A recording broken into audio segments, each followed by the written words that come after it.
Afro en spektakulær spiller med flere unike scores som har ofte vært med i PP. Mens Afro sniper blinker i Milla, snipet alle andre scores hans. Likevel klarte han fortsatt å levere før han tok turen dit. Noen av scoresene som har vært mest, går som følgende. 2 av dem med bandplays, en har vært 774 PP, og dette var et sideback choke. Den andre har vært 665 PP. De andre mest verdt scoresa er disse. Makara Hitori Yanai, 702 PP med HDT. Ameto Asphalt, 684 PP, også med HDT. Padoru, 666 PP med HDT. Som sagt har ikke Afro vært særlig aktiv i 2021, fordi han er i militæret, og han spiller for det meste bare Super Mario 64 da han har tid.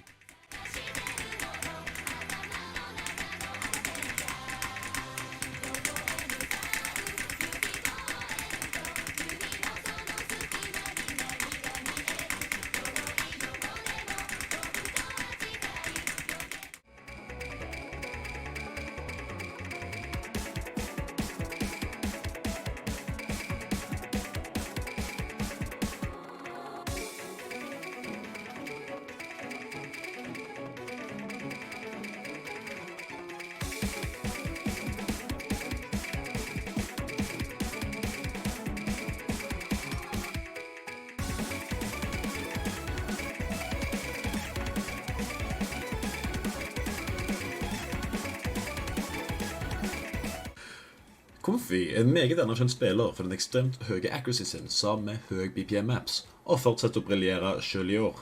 Med scores som 99,19% ACK Hardcore Jinja DTHD, eller sin 98,30% Piano Concerto nummer 1 Scream DTHD, har han virkelig bevist sin styrke i år. Nytt for Comfy var å bli med i Norges OBC-lag for 2020, hvor han da spilte en stor rolle for Norges lag under Speedmap Pixel. Comfy har vært mye mindre aktiv på sin main server for det siste, men det er for å forbedre seg offline eller på Ripple. Og da kan jeg veldig lett si, det blir løye å se hva han finner på når han velger å tryharde online igjen. Hei da!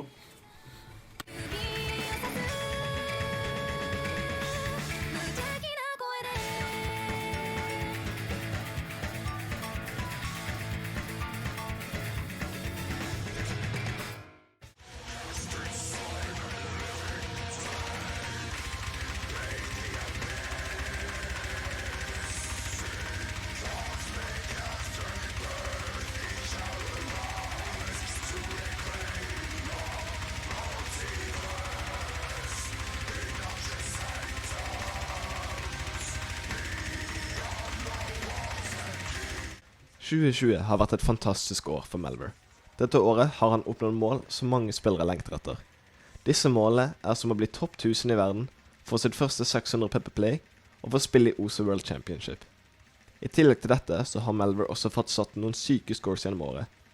Dette er som for eksempel topp 6 på War Squids, sin første 600 PP på Horrible Kids med 1-100, nummer 1 på Gigantic ONT Pain Singer Diffen og nummer 1 på Saturn Top Diffen. Men en av de sykeste scoresa til Melver er den første norske F-sten på Burn This Moment into Red Tan of My Eye, som oppnådde både med Score V2 i OVC tryouts og med Score V1 etter tryouts. Det viser virkelig hvor mye Melver står ut i forhold til de andre norske spillerne. Vi får håpe at 2021 bringer et like godt år til Melver.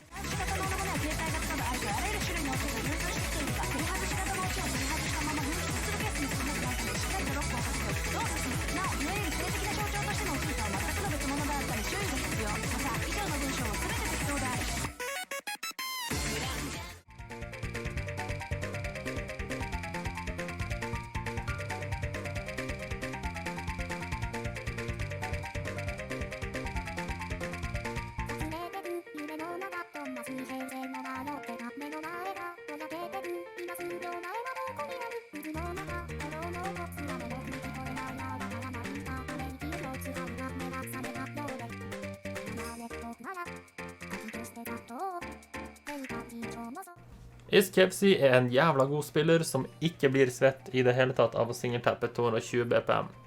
Når han først starter en god OSU-session, tar det ikke lang tid før han tar frem snusboksen sin, i tilfelle han trenger et par lag for å holde seg selv gående, for å fortsette å sette noen syke scores. Når han først dukker opp igjen etter noen pauser han har hatt, så tar det ikke lang tid før han setter noen gode scores. Han var også blant annet jævlig god til å lese AR11, og han vet hvordan han trykker rett på tastaturet sitt for å klare det her.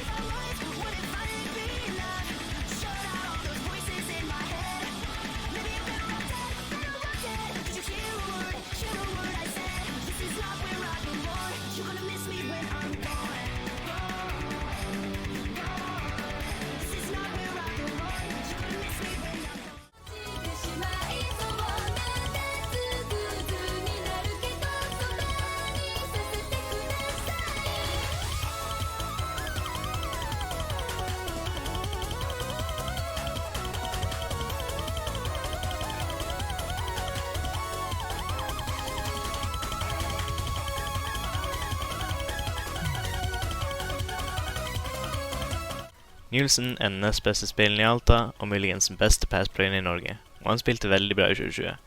Han har satt en rekke kule scores og passes maps som de fleste ikke har hørt om engang, og han spilte til og med i OVC. For de som ikke vet, så er playstylen til Nielsen å ta double time på maps som ingen kunne tenke seg å spille den måten, og derfor kaller noen folkene for The Norwegian Vaxey. Den sykeste scoren som Nielsen fikk i 2020 er 94,4% pass på mappet Pili Pala med double time, som er den beste stacken på mappet med måten. Mappet er fylt med rare patterns som er 250 BPM, og det er ganske høy spacing og hele greien er HP6. Det er virkelig ikke mange som klarer å passe her. I tillegg til Pili Pala så har Nielsen også satt en del andre syke scores, som for eksempel Groundhog DT Pass, Shipscape HRFC, Okar Joran DT Pass og en 99,51% score på 60 Summer of Love. Vi håper Nielsen fortsetter med å game like bra, hvis ikke bedre i 2021.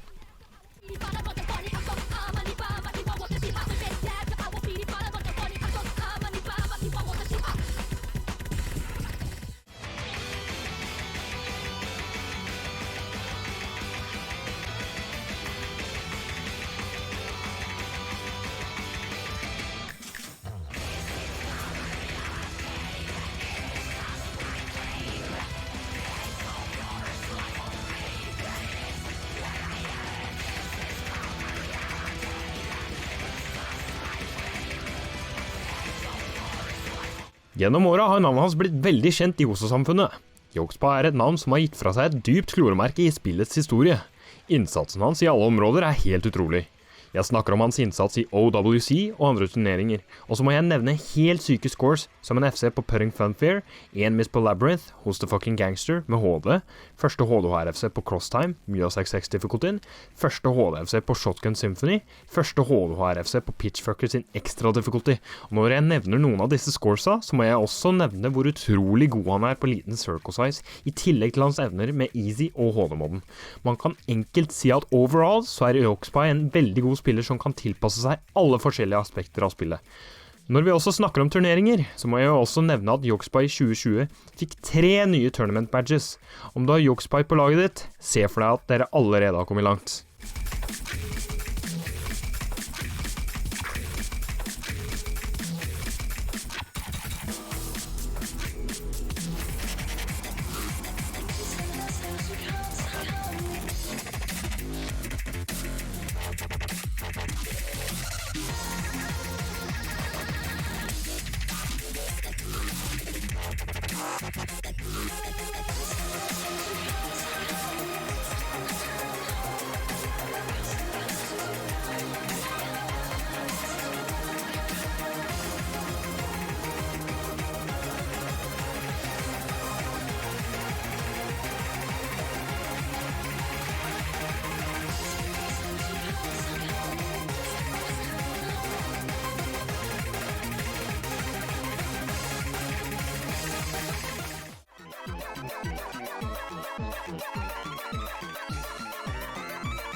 Serve er en av Norges beste Speedo Stana-spillere, med Wheel of Lama Choke mindre enn 10 noter fra slutten, en HD DTFC på Zevel Extra Difficulty med mappets beste DT-hack på 98,97%, en Nomad FC på Del Rio med 98,4% hack, og mange andre syke speed scores.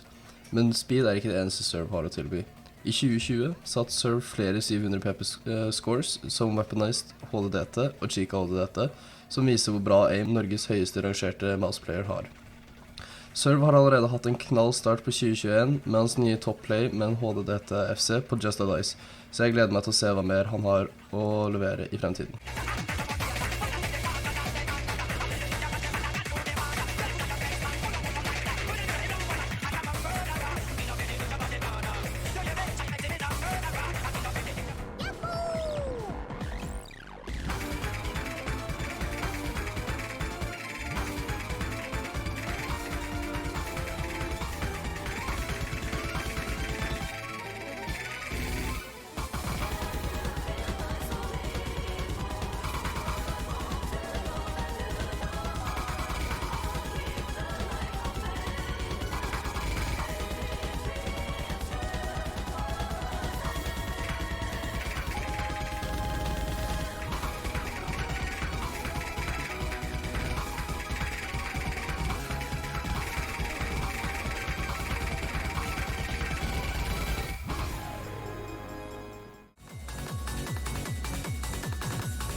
Her er han igjen, Norges Easy-representant GN. Denne eldgamle spilleren har alltid vært relevant, og det vises fra hans plasseringer de siste årene. Og i år har GN vist enda flere og vanskeligere oppnåelser i racingdepartementet, i tillegg til mekaniske scores og teknisk fremgang i kart med Aspire-type vanskeligheter. I tillegg til de 5 kartene dere ser på skjermen, har GN også oppnådd en one-miss choke med høyeste act på vanskelighetsgraden Debug i Graces of Heaven med no mod, første FC med Hidden på vanskelighetsgraden LKS i Holy Orders, første FC med Hidden Double Time Flashlight på vanskelighetsgraden Basara i Basara, og til slutt har GN også fått FCS og gode scores på flere vanskelighetsgrader av XNOR, en Aspire map av Fansen 0019. Her hjalp han Fansen med å gjøre kartet mulig å få en FC på. GNs dedikasjon for lesing av ødelagte spillelementer er helt utrolig, og jeg er veldig spent til å se fremgangen videre.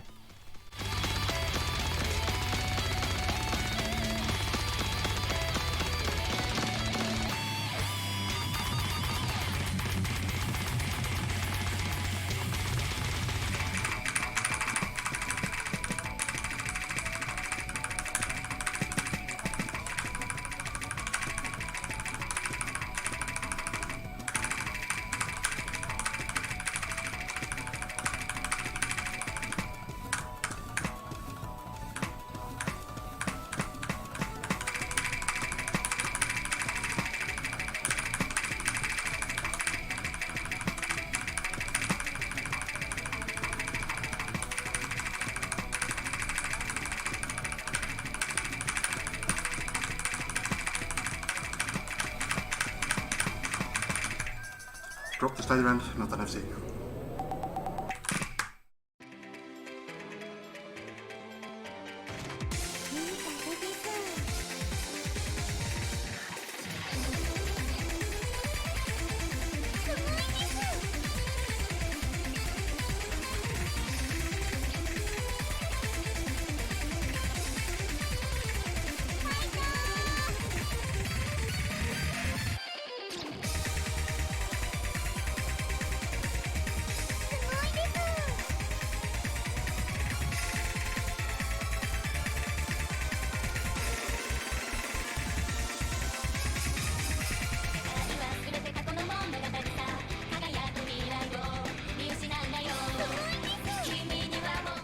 Gjennom årene har Sko blitt et navn som mange kjenner til.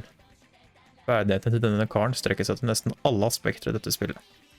Etter Skos pause på rundt 2 år, kom han tilbake og satte flere sjuke scores, som ofte har vært mye PP. Sko klarte også å skaffe Norges PP-rekord flere ganger i 2020, med scores som Norges første 800 PP-play på Last Goodbye, og Norges første 900 PP-play på Quaver med 3 mod. Disse scorene har dessverre blitt nerfet ganske hardt etter reworken i 2021. Dette lanserte sko fra rank 250 global i starten av 2020, helt opp til rank 35 mot slutten av 2020. Skos aimferdigheter er noe helt annet, og det er nesten ingenting sko ikke klarer når det gjelder aim. Så langt i 2021 har ikke sko vært særlig aktive på OSU. Det er fordi han bruker mesteparten av fritiden sin på å spille Genshin. Men de gangene han faktisk logger på, er det alltid spennende å se hva han kan få til.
«2020 har vært en utrolig år for det norske OSU-samfunnet, og et enda mer utrolig år for Fjell.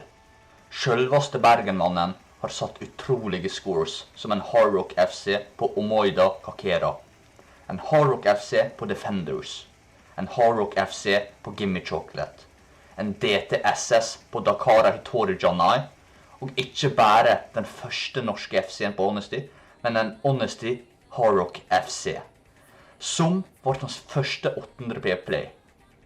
Fjell har ikke bare satt utrolig bra plays, men har også knust rekorder i år, og har greid å klime seg opp til topp 100 i verden. Og det har OS-samfunnet lagt merke til, og derfor fortjener Fjell nummer 1 i 2020. Gratulerer, Fjell.